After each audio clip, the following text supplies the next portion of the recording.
Hey, if you're a real estate agent and you are just starting to crush it, you got a lot of business, more business than you know what to do with, you might be at a stage in your career where you're thinking about starting a team. So today we're gonna go over all the questions, all the things you should think about if you're starting to think about making a team. We're gonna go over why it might be good for you, why it might work, what you need to do to kind of get the ground pieces in place. And if you stick around to the end, I'm going to tell you the number one thing that you should not do when starting a team. I see people do it all the time and it really never works for them, and we're going to get into it right now. So if you're new to the channel, my name is Steve with the Three Rivers Real Estate Team based out of the Twin Cities of Minneapolis. I'm a team lead of a team of about 15 people with a full-time assistant and a part-time assistant, and I produce content for agents just looking to be better agents. Whether you're a new agent just getting started, you're a experienced vet trying to take it to the next level, I produce content for you just for some guidance to help you figure out what you want to do to be the best agent that you can be. So like I said, today we're going to talk about building a team, and this is a very common thing we're starting to see way more of in the real estate game today. Probably see more teams now than we ever have, 10, 15 years. In fact, probably 10 years ago, teams weren't really that big of a thing. Pretty much always solo agents, maybe husband and wife teams were really the only ones we're seeing, or brothers, sister, two brothers, whatever it happens to be. But we're not really seeing this. We didn't really see the scale of the mega team like we're seeing in today's real estate market. And potentially you're an agent right now who's really starting to grow, hitting that 30, 45 deal a year spot, getting really busy, still getting referrals coming in, but either A, you just can't service it all yourself, or B, you want to try to get some of your time back. And that's where I see a lot of people that end up making teams start bringing people on because they just want to start getting their time back a little bit. If you're hustling, you're doing 40, 50 deals a year by yourself, you know it's really time consuming. It's very hard, and it's very hard if you have a family or anything like that. So a little about me. When I first started in the business, I started with a team pretty much right away. By a team, I mean I had a partner. I had one business partner when we first started this, and we wanted to do that, to start as a partnership, for that reason, to have a little bit of time, so that if we did need to take a weekend off, if you had to go somewhere for family, or you have an out-of-town wedding or something like that, that your business just doesn't stop, that you have some backup right away to help you live a little bit better of a life. And we've stuck together this entire time too. One of our big things is that we yin and yang off of each other very well. His weaknesses are my strengths, and my strengths are his weaknesses. So that's gonna be one of the major first points I can tell you is if you're thinking about starting a team, you really need to sit down and figure out, what do you really need help with to scale it to the next level. I see too many agents that are really good at generating business, and they're a great people person. A lot of people just generally like them. They want to do business with them, and they try to start a team. And one of the first things they bring on is a buyer's agent. And they try to bring their business that's coming to them to their buyer's agent. And a lot of times that doesn't work because the referrals they're getting are for them. And now they're trying to pass them off to a buyer's agent. So it can be a little bit tricky there if you try to structure it that way. I know a lot of people are starting to build their team. They want to bring that buyer's agent on. It's the first hire they want to make because showing houses is time consuming. So I know a lot of people want to kind of start off with that buyer's agent to help them kind of do some of that stuff. And in my opinion, that's not your best first hire. Personally, I think you need to get an admin in right away, someone who's just can help you with some of the mundane tasks that you have. Most of us real estate agents, again, we know houses, we want to network, shake hands with people, bring them through houses, get all that stuff done. There's a lot of paperwork involved in the real estate game. Ultimately, getting an admin on your team that can help you out with some of the organizational stuff, get paperwork and get all the file stuff buttoned up, ready to go, definitely helps you. And from what I've seen, a lot of us real estate agents, myself included, aren't the most organized people in the world. So having an admin who is highly organized, very detail orientated, can definitely help you bring to your next level. Again, that's hiring someone that potentially is helping you with one of your weaknesses. So if you are thinking about starting a team, I highly, highly recommend you sit down and do a lot of internal searching and try to figure out, hey, what am I not good at? What do I really need help with to scale this, to bring it to the next level. Because again, if you're not a very detail-oriented person, you want to try to bring on a buyer's agent, well, you got to hold their hand quite a bit. You got to make sure that they're getting their paperwork in, that they're doing all the right things to make sure that that deal is going to close. If you yourself are out showing a lot of homes and then you have a lot of homes for them to show, a lot of stuff can get kind of lost in the mix there. And having someone on the back end to kind of help keep it all together, and a very strong administrative person, I think, in my opinion, is one of the best bangs for your buck that you can do when you're trying to scale and trying to start moving up. And even if you're trying to get time back on your plate, this is going to help you there too. Yeah, they can't, potentially, depending on your market and your brokerages, they can't open doors for you, they can't go do showings for you, but they can get all the paperwork and all the other stuff that goes along with selling houses taken care of. They can schedule inspections for you, they can schedule, align stuff with closings, get earnest monies out, collect earnest money, whatever you have to do. All this stuff takes time. It's a very paper intensive business that we're in. So having someone to take that off of your plate so you can focus on what you're the best at, building relationships, showing homes, putting together listings and stuff like that, it's going to be the best bang for your buck, in my opinion, when you're first starting out ready to kind of get it going. Once you have a solid admin person in place, that's the time you really want to start thinking about, hey, should I get a showing partner on? Should I get a listing agent in? Maybe you need help, with an ISA or something, or you're getting a bunch of leads, you have a great online lead campaign, but you just don't have time to follow up with all the leads that are coming in. So you want to pay someone, again, to maybe follow those up, to qualify them for you so you can go in and close the deal.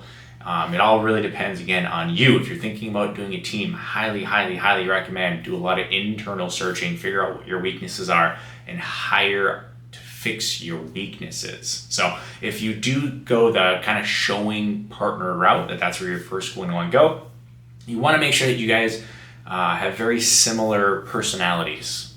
So like I said, most people are wanting to work with you. So you need to try to find someone that is very similar to you. Maybe you have, you grew up in the same type of area, you have the same type of sense of humor, carry yourself in a normal and in the same pattern, right? If you're a very eccentric person and you bring on kind of more of a mundane person to be your showing partner, you guys don't have very similar personalities to each other, that might not work very well. You might get some very negative feedback from your clients that you're trying to have your showing partner work with. So you want to make sure that you're working with someone that you like working with, right? Because you're going to be their paycheck, or your paycheck's dependent on them and their paycheck dependent on you. You're providing the leads, you're providing the resources, they're going out doing the work of showing them the houses. So you want to make sure A, you two get along, and B, you have very, very similar personalities, so we're giving off very similar showing experiences when you're first starting off. Now, as you really start to scale this, then you're going to want to kind of do the opposite of that. You're going to start getting showing partners or showing agents rather, that have different, varying personalities. So when you're generating a different buyer profile, you can service them based off of a different showing personality that you would have on your team there. So, but that's a little ways down the road. We're talking just square one. Hey, I'm a solo agent. I want to grow. I want to start a team. Like I said, I think you should start with an administrative person. Grow that into your showing partner that is very, very similar to you. He carries yourself in the same ways, and you have a very similar experience. Now, once you get to this spot, now it really kind of depends on, hey, what are the goals? What are you trying to do with growing your team? Are you trying to scale up and be a big mega team? Are you trying to get service more leads that are coming through the door? Are you trying to just get more time back in your place? Or you just truly want to create a spot to help agents grow and be successful? And there's a lot of different philosophies here on where you should go and why you should go that different way with it. So I have grown a team to about 15 agents, like I said. I have full-time admin, part-time admin as well. And truth be told, I never really thought I would be growing a team. So I personally am kind of just growing the team just to have awesome people that I like being around and providing value to them making a cool environment to be a part of and be in a fun atmosphere. But so with that, I give very competitive splits. I don't provide any leads to anyone on my team. Maybe a couple of onesies and twosies here, but I always tell them not to bank on that. I'm not doing any crazy ad spend to try to get them a lot of business. I'm here to, again, provide a cool atmosphere to be a part of. I have some transaction management. I have an admin. I've got 2 admins that can help provide some leverage for them. They don't have to worry about getting a lot of their paperwork in and stuff like that. The admins take care of that. And then leadership. If they have questions, if they want to bounce ideas off of me, I'm here for that. Me and my business partner, we're both always answering our phones. That's what we're here for. That's what we're providing. Now, other teams, if you're, again, thinking about being a team lead, you got to figure out what are you providing? What value are you providing to the agents that are coming on your team, coming underneath you? And for most people, they start off providing leads. They have an abundance of leads. Maybe they have a really cool niche that they're in. Maybe they have a really cool marketing strategy and they're just getting all these leads and they can't service them themselves. So they're providing leads back to the people that are joining their team. And that's great for a little bit, but if you really want to keep them around, you need to provide more things. Like I said, leadership and leverage are what I provide. I don't provide leads, but if you really want to start growing it, you probably really want to get all 3 of those: leads, leverage, and leadership. The 3 things you really want to try to provide to your team. And you need to be thinking about that as you get going. So if you're just providing leads, you're probably not going to have a lot of staying power within your team. People are going to come, they're going to do a bunch of business, and then they're probably going to leave and go do it on their own once they kind of figure it out. You have to have a reason for them to stick around. Leverage and leadership are great things to do. If people think you're a strong leader and they can come to you and you can solve a lot of problems, good chance they're going to stick around for the long term. Again, if you're providing them leverage, if you're giving them time back with the systems you have in place, people are going to kind of stick around. So as you grow past that first admin and that first buyer's agent, you really need to sit down, have a very strong game plan about what exactly are you providing to them, and then you need to look at your own why of why am I doing this? Why am I starting to build a team? And for a lot of people, one admin and one showing partner is probably as big as you really need to get to. You start going beyond that and you start having more mouths to feed. That's going to be more administrative work that's going to need to happen. That's more leads that need to come in on a steady flow. And then you as a team lead are the one that are on the hook for that. And you're the one shelling out, the money for that. If you have multiple admins on, it's on you to pay their salaries or their hourlies or whatever it is. And you're not going to get good admins if you can't pay them. You can't pay them consistently all year around. So most real estate is cyclical. We have up seasons and down seasons. Spring and summer is where a lot of transactions go.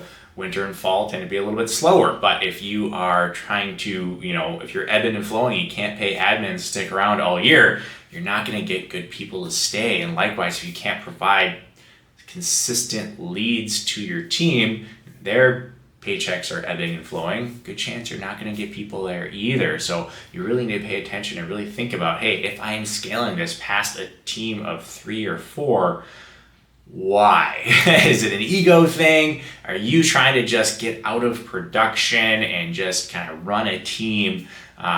You need to have a good answer for that. And for what I've seen in this business, a lot of times, a lot of agents get into the real estate game because they don't like managing people and they don't like being managed. We're entrepreneurs. We want to do things our way. So when you become a team lead, you are starting a small business.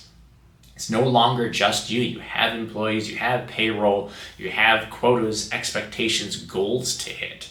So really think about that. If you're getting into it and you've gotten into this business just to do it yourself and be a true entrepreneur, do you really want to start growing a business and getting kind of corporate-y? Because you kind of have to get a little corporate-y and you got to have systems in place for your business if you're really going to scale this business and have long-term success with your team. So really sit down, do a little soul searching for that and figure out exactly why, hey, if you are scaling this, why are you scaling it and why do you want to be scaling it? Because, like I said, if you stick around to the end, I'm going to tell you the number one thing I see going wrong with team leads and what it is, it's very simple. They start the team because, they want to get their time back and they end up doing that very, very well, and then they themselves stop producing, and they try to just manage things, and they try to do that too quickly. And what happens is they A, lose touch of what's happening in the field. B, they end up just losing a lot of money in the process. If you try to just completely scale back, get out of the business, and just build a team underneath you and collect some checks based off the production that they're doing, you're gonna take a pretty big step back financially to do that. And people try to do it too quickly, and they try to force it too fast, going, yes, I had great 3-4 years in real estate, made a bunch of money, had a bunch of leads, I want to build a team, and they get a team in place. 2-3 years go by, and they've taken a step back, and they were never making as a team lead what they were making as a solo agent.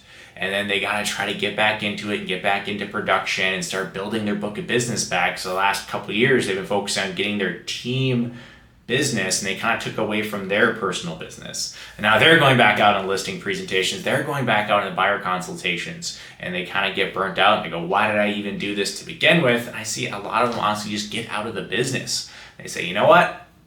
I'm out of this. I don't want to start my business over from scratch. Starting over as a realtor can be a pain, and they just scrap it all together. They get out of the business. They go into something else, whatever it happens to be. So don't let that be you. If you're thinking of starting a team, you want to be a team lead, again, make sure you're doing it for the right reasons. And for a lot of agents, if you're a successful agent, an admin, and a showing partner, probably all you're going to need to really get it going. And then if you scale it beyond that, you're really going to sit back, really think about, hey, is this what I want to do? Is this what I want to try to grow? And then work yourself backwards from that and make sure you're into it for the right reasons.